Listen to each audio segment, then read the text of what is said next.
Hello everyone. Welcome to my channel. Today we start another topic talking about how to build self-confidence by Napoleon Hill.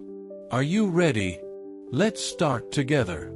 The scientific principles outlined in this lesson have brought success and happiness to millions of people.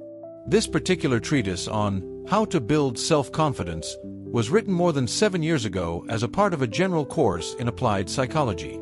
Later it was published in booklet form, and more than 300,000 of the booklets have been distributed. One large industrial concern presented a copy of it to every employee on its payrolls, several thousand people. The lesson which you are about to read has an interesting history. I have evidence of more than 100 cases of men and women finding their proper bearings in life through the aid of that which you are about to read. An attractive personality is something that is always found near a heart that beats with kindness and sympathy for struggling humanity. The most striking example of immediate transformation of failure into success, through the aid of this article, happened about 4 years ago, during the war. One day a tramp came to my office. When I looked up at him, he was standing in the door with his cap in his hands, looking as if he wanted to apologize for being on earth. I was about to offer him a quarter when he startled me by pulling a little brown-covered booklet out of his pocket. It was a copy of How to Build Self-Confidence. He said, "It must have been the hand of fate that slipped this little book let into my pocket yesterday afternoon. I was on my way to punch a hole in Lake Michigan when someone gave me this book. I read it. It caused me to stop and think, and now I am satisfied that, if you will, you can put me back on my feet again." I looked the tramp over again. He was about the worst-looking specimen of humanity I have ever seen. He wore a 2 weeks' growth of beard. His clothes were unpressed and ragged. He wore no collar. His shoes were run down at the heels. But he had come to me for help that I could not refuse. I asked him to come in and sit down.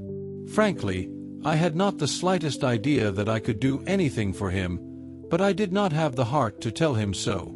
I asked him to tell me his story, to tell me what brought him down to that station in life. He told me his story.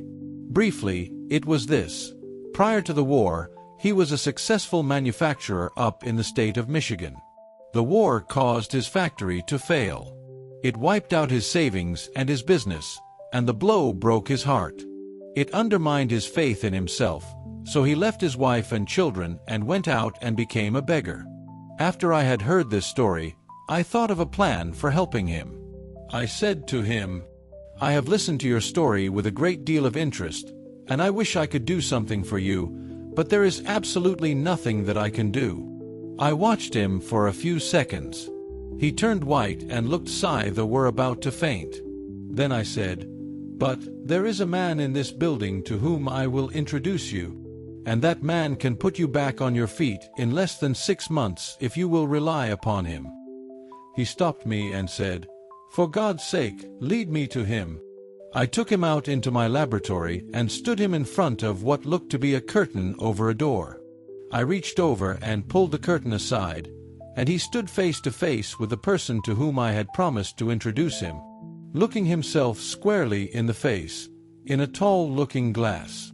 I pointed my finger at the glass and said, "There is the only person on earth who can help you, sir, and unless you sit down and become acquainted with the strength back of that personality, you might just as well go ahead and punch a hole in Lake Michigan, because you will be no good to yourself or to anyone else." He walked over real close to the glass, rubbed his bewhiskered face, then stepped back, and tears began to trickle down his cheeks. I led him to the elevator and sent him away, never expecting to see him again. About 4 days later, I met him on the streets of Chicago. A complete transformation had taken place. He was walking at a rapid pace with his chin up in the air at a 45-degree angle. He was dressed from head to foot with new clothes. He looked like success, and he walked as if he felt like success. He saw me and came over and shook hands. He said, "Mr. Hill, you have changed the whole course of my life. You have saved me from myself by introducing me to myself, to my real self, the one I did not know before, and one of these days, I am coming back to see you again. When I do, I am going to be a successful man. I am going to bring you a check. Your name will be filled in at the top, and my name will be filled in at the bottom. The amount will be left blank for you to fill in, because you have marked the biggest turning point in my life. He turned and disappeared in the crowded streets of Chicago. As I watched him go, I wondered if I would ever see him again. I wondered if he would really make good. I just wondered and wondered. It seemed almost like reading some tale from the Arabian Nights.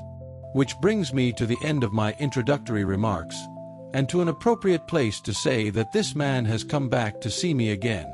He made good. If I mentioned his name in these columns, you would recognize it immediately, because he has attained phenomenal success and placed himself at the head of a business that is known from coast to coast. I am trying to get him to tell his own story in these columns, that others may profit by his example. I hope I will succeed, because there are millions of others who have lost faith in the only person on this earthly plane who can do anything for them, just as this man had done, who might find themselves through his own story. In the meantime, following is the article which brought about this unusual transformation in a man who had fallen to the lowest depths of despondency. This can prove to be the most valuable book you ever read. It shows you how to make application of the principles of autosuggestion and concentration in developing the most necessary of all qualities for success, self-confidence. There are two great objects for which all humanity seems to be striving. One is to attain happiness, and the other is to accumulate material wealth money. You will begin to see the importance of developing self-confidence when you stop to realize that neither of these two chief objects of life can be achieved without it. Try as hard as you wish, and you cannot be happy unless you believe in yourself. Work with all the strength at your command, and you cannot accumulate more than barely enough to live on unless you believe in yourself. The one and only person in all this world through whose efforts you can be supremely happy under all circumstances, and through whose labor you can accumulate all the material wealth that you can use legitimately, is yourself. When you come into a full realization of this great truth, a new, vibrant feeling of inspiration will seize you, and you will become conscious of a tremendous amount of vitality and power which you did not know that you possessed before. You will accomplish more because you will dare to undertake more. You will realize, possibly for the first time in your life, that you possess the ability to accomplish anything that you wish to accomplish. You will realize how little your success in any undertaking will depend upon others and how much it will depend upon you. We recommend that you purchase a copy of Emerson's essays and read Self-Reliance. It will fill you with new inspirations, enthusiasm, and determination. Then, after you have read the essay on self-reliance, read the one on compensation. In these two essays, you will find some remarkably helpful truths. In the development of self-confidence, one of the first steps you must take is to dispel forever the feeling that you cannot accomplish anything you undertake. Fear is the chief negative that stands between you and self-confidence, but we shall show you how to scientifically eliminate fear and develop courage in its place. Reposing in your brain is a sleeping genius which can never be aroused except through the exercise of self-confidence. When it is once aroused, you will be amazed at what you can accomplish. You will surprise all who knew you before your transformation took place. You will brush aside all obstacles and sweep on to victory, backed by an invisible force which recognizes no obstacles. A careful analysis of the successful men of the world shows that the dominating quality which they all possessed was self-confidence. The purpose of this chart is to show you how you may, through the principles of autosuggestion and concentration, place any thought or desire in your conscious mind and hold it there until it become crystallized into reality. These principles are scientific and accurate. They have been tested thousands of times by leading scientists of the world. To prove their accuracy, you have only to try them out, as hundreds of others are doing, by memorizing the following chart. 1.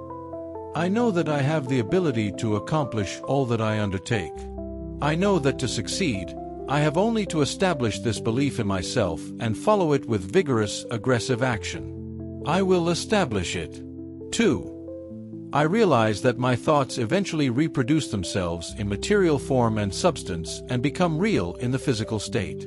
Therefore, I will concentrate upon the daily task of thinking of the person I intend to be and of drawing a mental picture of this person and of transforming this picture into reality. Here describe in detail your chief aim or the life work you have selected. 3. I am studying with the firm intention of mastering the fundamental principles through which I may attract to me the desirable things of life. Through this study, I am becoming more self-reliant and more cheerful. I am developing more sympathy for my fellow men, and I am becoming stronger, both mentally and physically. I am learning to smile the smile that plays upon the heart as well as upon the lips. 4. I am mastering and overpowering the habit of starting something that I do not finish. From this time forward, I will first plan all that I wish to do, making a clear mental picture of it, and then I will let nothing interfere with my plans until I have developed them into realities. 5. I have clearly mapped out and planned the work that I intend to follow for the ensuing 5 years. I have set a price upon my services for each of the 5 years. A price that I intend to command through strict application of the principle of efficient, satisfactory service. 6. I fully realize that genuine success will come only through strict application of the Golden Rule principles. I will, therefore, engage in no transaction which does not benefit alike all who participate in it. I will succeed by attracting to me the forces that I wish to use. I will induce others to serve me because of my willingness to serve them. I will gain the friendship of my fellow men because of my kindness and my willingness to be a friend. I will eliminate from my mind fear by developing in its place courage.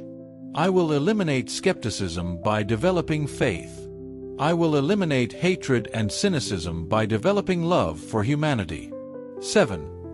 I will learn to stand upon my feet and express myself in clear, concise, and simple language, and to speak with force and enthusiasm in a matter that will carry conviction. I will cause others to become interested in me, because I will first become interested in them. I will eliminate selfishness and develop in its place the spirit of service. Let us particularly direct your attention to the second paragraph of this self-confidence building chart. Under this heading, you must clearly and definitely state the chief aim, and by deliberately placing it in your conscious mind, you are making use of the principle of autosuggestion. And by memorizing this chart and holding its contents in readiness so you may call it into the conscious mind at any minute, and by actually calling it into your consciousness many times a day, you are making use of the principle of concentration. There is a sure way to avoid criticism: be nothing and do nothing. Get a job as a street sweeper and kill out ambition. The remedy never fails. Your mind may be likened to the sensitive plate of a camera. The chief aim, held before your mind through the foregoing chart, may be likened to the object of which you wish to make a clear, definite picture. When this picture becomes transferred permanently to the sensitive plates of your subconscious mind, you will notice that every act and every movement of your body will have a tendency toward transforming this picture into a physical reality. Your mind first draws a picture of that which it wants, and then it proceeds to direct your bodily activity toward acquiring it. Keep fear away from your conscious mind as you would keep poison out of your food, for it is the one barrier that will stand between you and self-confidence. After you have committed this self-confidence building chart to memory, make a habit of repeating it aloud at least twice a day. All of your thoughts have a tendency, within themselves, to produce appropriate or corresponding activities in your body, but thoughts which are followed by affirmation through spoken words will crystallize into reality in much less time than those which are not followed by expression in words. Going still further, thoughts which are followed by both spoken and written Words will crystallize into physical reality in still less time than those which are inhabited and merely held in consciousness silently. Therefore, we not only strongly recommend that you will memorize this self-confidence building chart, but we also suggest that you write it out and repeat it aloud at least twice a day for at least 2 weeks. By following these suggestions, you will have taken 3 decided steps toward realizing your goal. First, you will have created it in thought. Second, you will have caused this to produce bodily action tending toward its ultimate transformation into reality, through the muscular action of the vocal organs in speaking aloud. Third, you will have caused this thought to actually begin the process of transformation into physical reality through the muscular action of your hand in writing it out on paper. These 3 steps would complete your task entirely in many lines of work, for example, in architecture. The architect first thinks, paints a clear picture of his building on the sensitive plates of his mind, then transfers this picture to paper with his hand, and lo! His work is completed. We recommend that you stand before a looking glass where you can see yourself as you repeat the words of the self-confidence building chart. Look yourself squarely in the eyes as though you were some other person, and talk with vehemence. If there is any feeling of lack of courage, shake your fist in the face of that person you see in the glass and arouse him to a feeling of reaction. Make him want to say something, make him want to do something. Soon you will actually see the lines on your face begin to change from an expression of weakness to one of strength. You will commence to see strength and beauty in that face which you never saw before. And this wonderful transformation will be quite as noticeable to others. You need not follow the exact wording of the self-confidence building chart, but select words which more appropriately express your desire. As a matter of fact, you may write an entirely new chart if you prefer. The wording is immaterial as long as it clearly defines the picture which you intend to transform into reality. Look upon this chart as being a blueprint or detailed description of the person you intend to be. Record in the blueprint every emotion which you wish to feel, every act which you wish to perform, and a clear description of yourself as you wish others to see you. Remember that this chart is your working plan, and that in time, a very short time at that, you are going to resemble this plan in every detail. Let this chart become your daily prayer, if you are religiously inclined, and repeat it as such. If you believe in prayer as you undoubtedly do, you cannot doubt for one moment that your desires, as expressed through the chart, will be fully realized. Do you not see what a remarkable position of strength you will be placed in by repeating this chart as a prayer? Do you not see with wonderful clearness just what the added quality of faith will do toward quickly and surely transforming your affirmations into physical realities? Do you not see great possibilities of this method of using the power of the infinite for the achievement of your desires? It makes no difference what your religion may be. This method of self-development in no way conflicts with it. People of all religions recognize prayer as the central power around which their creeds are built. If prayer has the endorsement of all religions, it must be worthy of employment in the achievement of legitimate ends. Surely the development of self-confidence is a legitimate and worthy end. We may not be able to explain the wonderful phenomenon of prayer, but that should not prevent us from making every possible legitimate use of it. To make use of it in the transformation of the written words of the chart into physical reality surely is a legitimate use. Because the purpose of this chart is the development of man, the greatest and most wonderful hand-eye work of God. What could be more worthy purpose than that of freeing the human mind from the greatest of all curses, fear?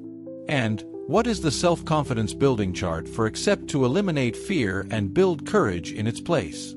By making use of this charting the manner indicated, do you not see how one is placed in the anomalous position of being compelled to develop self-confidence or doubt the power of prayer and aspiration?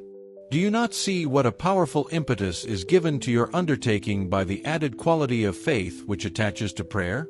You need not confine your chart to the development of self-confidence exclusively. Add to it any other quality that you wish to develop, happiness for example, and it will bring you what you order. To deny this is to deny the power of prayer itself. You are no in possession of the great pass key that will unlock the door to whatever you wish yourself to be. Call this great key whatever you wish. Consider it in the light of a purely scientific force if you choose, or look upon it as a divine power, belonging to the great mass of unknown phenomena which mankind has not yet fathomed. The result in either case will be the same: success. If prayer is good for anything at all, surely it may be used as a medium through which to develop in the human mind the greatest of all blessings, happiness. You will never enjoy greater happiness than that which you will experience through the development of self-confidence. Through this method of self-confidence building, your Creator stands sponsor for your success. Do you not see what a tremendous advantage you are giving yourself through this procedure? Do you not see how impossible it will be for you to fail? Do you not see how prayer itself becomes your chief ally? Faith is the foundation upon which civilization rests. Nothing seems impossible when built upon faith as the cornerstone to your self-confidence building. Make use of it, and your building cannot fall. You will overcome all obstacles and tear down all resistance in accomplishing your purposes through this simple plan. Let no prejudices stand in the way of your using this plan. To doubt that it will bring you that which you desire is the equivalent of doubting prayer. The great curse of the ages is fear or lack of self-confidence. With this evil removed, you will see yourself being rapidly transformed into a person of strength and initiative. You will see yourself breaking out of the ranks of that great mass which we call followers, and moving up into the front row of that select few which we call leaders. Leadership only comes through supreme belief in self, and you know how to develop that belief. Remember this as my parting shot at you, that you can be anything that you deeply and emotionally desire to be. Find out what you desire most, and you have then and there laid the foundation for acquiring it. Strong, deeply seated desire is the beginning of all human achievement. It is the seed, the germ from which all man's accomplishments spring. Emotion allays or vitalize your whole being with any well-fixed, definite desire, and immediately your personality becomes a magnet that will attract to you the object of that desire. To doubt is to remain in ignorance. Thanks you guys for watching this video.